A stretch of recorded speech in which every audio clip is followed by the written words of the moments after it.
Well, let's just talk about CSR and what it really means. And what it basically means, without getting into like corporate and social and responsibility or ESG, the sort of European equivalent, environmental, social, and governance, um, it basically comes down to this.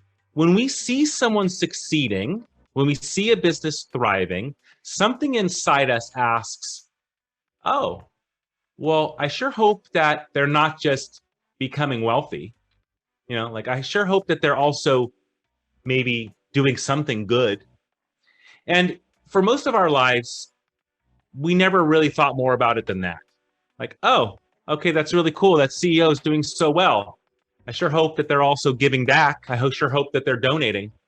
Well, what's happened in the last decade, primarily because of what the internet has enabled and how social media has started to inform people's choices, now we're not just wondering, we're actually asking, hey, big corporation who had a banner year, what good have you done for the world, given all the billions you're sending back to your shareholders, stakeholders, and leaders?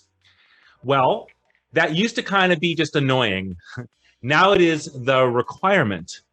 We are setting expectations for all organizations and individuals that are succeeding to also give back with their success. It turns out that it's also good for business.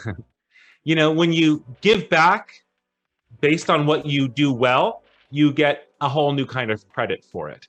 So let me give you an example from my business so that all of us can relate to this and apply it to their own. So as Ashley and I have already discussed, I run a brand strategy consultancy.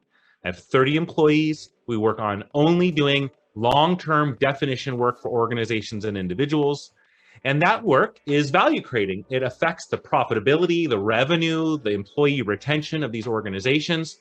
But what it comes down to is that I was raised in a house of philanthropy, and I used to get in trouble while working for other agencies because I would give away my brand strategy expertise to nonprofits.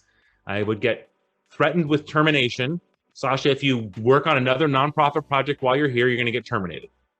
So when I started Innovation Protocol, I was like, well, guess what? At this place, we're going to spend 10% of our time working on nonprofits.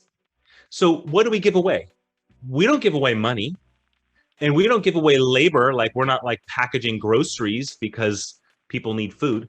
We're not experts at packaging groceries. And we can, as a firm of only 30 people, we can only write so big a check. But there is one thing that we can give away, which is good for the world, good for my staff, good for our clients. And that what we give away is what we do best. We give away our mastery of brand strategy. Turns out that nonprofits have audiences. They have donors. They have the beneficiaries. They have the community. They have the grant givers. Those audiences need an organization that communicates effectively. So what do we at Innovation Protocol do with our mastery? We help nonprofits communicate who they are and why they matter to the world. And guess what? It drives my employee morale. Our clients are in awe of it. It's a perfect place for us to keep maintaining our mastery and expertise. And those stories travel well. When we're pitching work and someone says, well, tell me about the projects you've worked on. And instead of picking big project number 10, we pick small project number 1,000 for a local nonprofit, which helps explain our process and the value we create. And that creates an emotional connection with our buyer that they can't forget. So Ashley asked about corporate social responsibility. It used to be a choice. Now it's a mandate. Now you're being evaluated on it, regulated on it in Europe. In the United States, we are observing and expecting organizations to have goodwill, good action, community service, and contribution.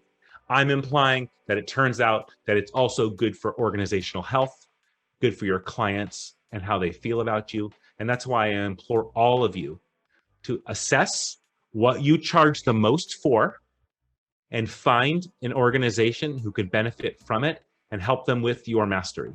And you will feel good, they will feel good, and you'll have plenty of stories to tell about the great work you do.